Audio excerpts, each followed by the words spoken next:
Alright, hari ni aku nak review the Vivo X300 Pro yang kini dijual di pasaran Malaysia pada harga RM4,699. So, jom tunggu apa lagi, mari kita review phone ni.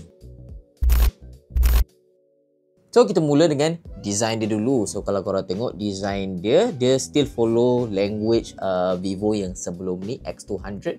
Dan kini dibawa kepada X300 Pro.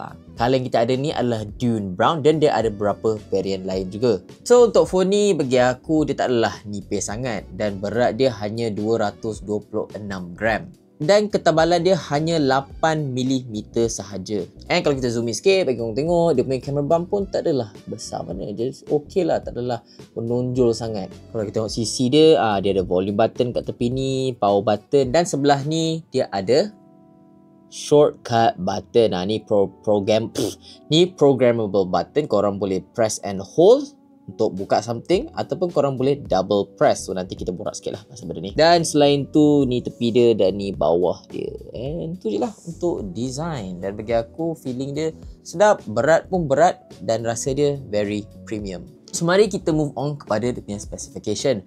Dia pakai MediaTek Dimensity 9500. RAM dia 16GB dan storan dia 512GB. Dan kita move on kepada dia punya screen. Dia punya display ni 6.78 inci LTPO AMOLED, refresh rate 120Hz dan dia boleh pergi peak brightness 4500 nits. So macam mana dengan performance dia? Well, aku dah pakai dan aku boleh katakan the MediaTek Dimensity 9500 tidak mengecewakan. Korang campak lah main game apa pun, ML ataupun game yang lebih berat macam Genshin Impact, dia tak ada masalah nak run. Dan bagi aku, masa aku main pun dia tak adalah macam bila kau main game dia start lah panas kan. Tapi bagi aku dia tak adalah panas sangat. Dia just swam je, which is a good thing. Dan tambah lagi 16GB RAM tu korang boleh multitasking lah.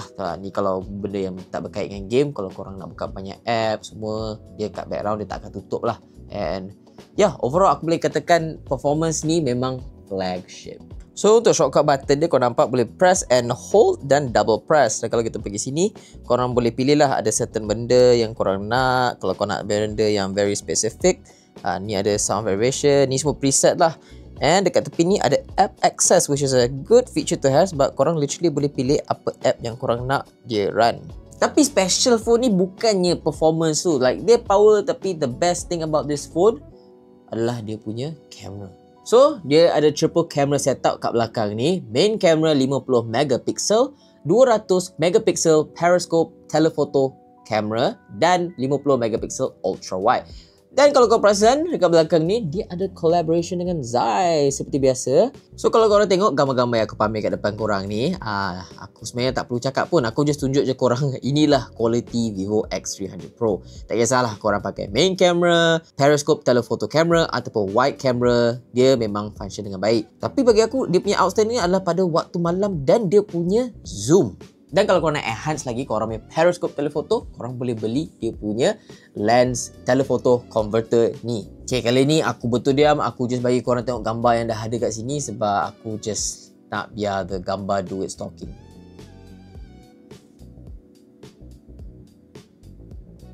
Dan untuk video dia boleh buat 8K 30fps dan slow motion 4K 120fps.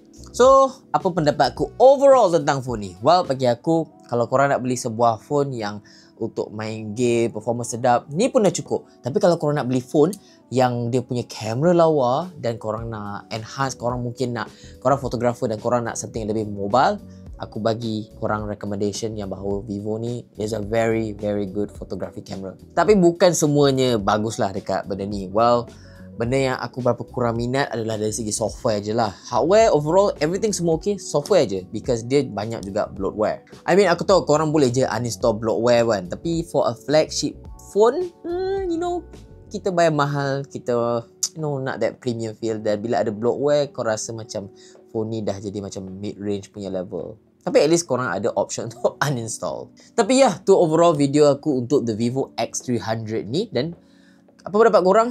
Bagi tahu dalam komen dan kita jumpa di video seterusnya. Ciao.